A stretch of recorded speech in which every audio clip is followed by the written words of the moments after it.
అంటే all kinds of audience. మహాగారు hi sir. ఇది అంటే చాలా ఎక్కువ ఐపీ ఇచ్చేసారేమో అనిపిస్తుంది. ఎందుకంటే తెలుగు ఆడియన్స్ పల్స్ మనకు తెలీదు ఎలా ఉంటుందన్నది. మనం బయట మీడియా వాళ్ళందరూ యావరేజ్ అనుకున్న సినిమా 100 కోట్లు కలెక్ట్ చేస్తుంది. అద్భుతం, మాది అమోఘం అన్న సినిమా ఏమో జనాలు చూడట్లేదు. అంటే మీరు గత కొన్ని రోజుల నుండి చాలా ఓవర్ ఐపీ ఇచ్చేసారు మీ సినిమా. ఎక్స్పెక్టేషన్స్ చాలా హై ఉంటుంది, ఆడియన్స్ వెళ్ళేసరికి ఆ ఎక్స్పెక్టేషన్స్ రీచ్ అవ్వాలిగా. సార్ నేను ఈ విషయంలో ఒక చిన్న ఎక్స్ప్లెనేషన్ ఏంటంటే, నేను ఆడియన్సే సార్. నా సినిమాకి తప్ప పక్క సినిమా నా తర్వాత అంటే నా సినిమాలకు తప్ప మిగతా సినిమాలంటికి నేను ఆడియన్సే. గాంధీనగర్ విజయవాడ ఆడియన్స్ సార్ నేను. సో అక్కడే పుట్టి అక్కడే పెరిగి థియేటర్ల మధ్యలో పెరిగినోడు నేను. సో నా గురించి నాకు తెలియదు అంటే ఎలా సార్? సో నాకు తెలుసు కదా, అండ్ నా అలా చుట్టుపక్కల అయితే మీ అన్ని సినిమాలు సక్సెస్ అవ్వాలి కదా సార్. ఇప్పుడు దాకా అదే సార్ నేను చెప్తున్నా కదా, ఒక్కొక్కసారి ఎలైన్ అవుతుంది, ఒక్కొక్కసారి మార్కెట్కి ఎలైన్ అవ్వదు. ఆ టైంలో ఆ పర్టికులర్ టైంలో రాకపోవడం వల్ల కొన్ని వెళ్ళకపోవచ్చు.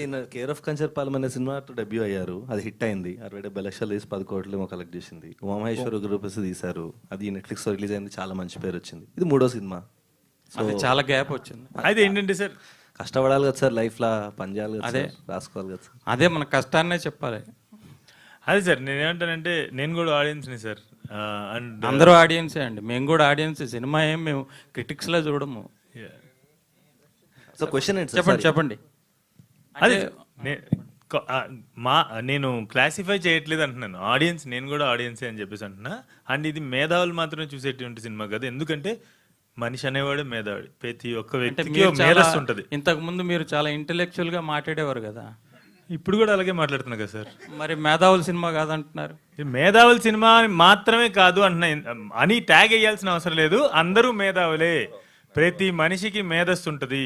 మనం ఎందుకు అంటే, నాకు ఇంకొక క్వశ్చన్ ఏంటంటే సార్, ప్రతిసారి ఆడియన్స్కి అర్థం అవుద్దా? ఆడియన్స్ ఏంటి సార్ తెలుగులో ఏమన్నా నిశాని వల్ల చదువుకున్నాం సార్, వెళ్తున్నాం సార్, వాళ్ళకి ఎందుకు అర్థం కాదు? ప్రతి మనిషికి ఒక మేధస్సు ఉంటుంది sir. Telugu states have the most internet penetration in the country. We are the highest GDP. అందుకనే ఓటీటీలు అంత షైన్ అవుతున్నాయండి.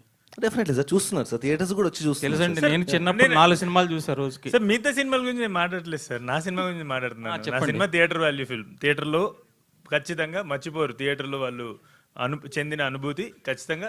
ఇప్పుడు 8 సంవత్సరాల క్రితం వచ్చిన నా మొదటి సినిమా ఈ రోజుకి మనం మాట్లాడుకుంటాం అంటే దానికి కారణం ఒక కైండ్ ఆఫ్ అనుభూతిని ఇచ్చింది కదా. అటువంటి అనుభూతి, మర్చిపోలేనటువంటి అనుభూతి రావు బహదూర్ కూడా ఇస్తాడు. వీడు గుర్తుండిపోతాడు. వీడు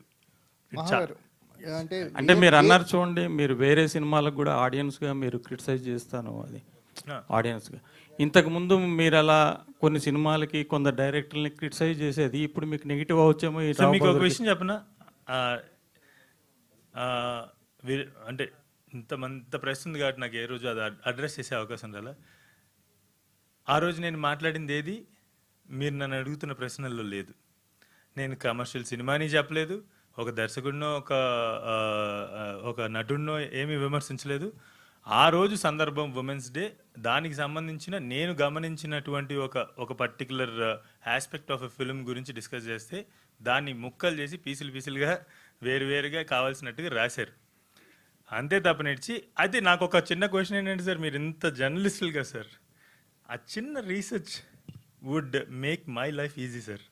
I didn't talk about commercial. I didn't talk against commercial cinema. I didn't talk against any actor or director. I didn't disrespect any film. I was discussing about an aspect of a film on a woman's day. That's it, sir. దాన్ని చాలా రకాలుగా అంటే ఎందుకు అంత amplify చేశారు అనేది కూడా నాకు తెలియదు. ఎందుకు జరుగుతుంది నాకు నిజంగా ఒక ఆయన చాలా సహాయపడ్డాడు. నాకు అప్పటికి అర్థమయ్యేది కాదు అసలు ఏం జరుగుతుంది, ఎలా ఉంటుంది ఈ మీడియా మార్కెటింగ్ స్పేస్ అనేది ఎట్లా ఉంటుంది. నాకు ఇవన్నీ తెలియదు. నాకు సినిమా తీయడం తెలుసు, జనాల్ని అలరించడం తెలుసు.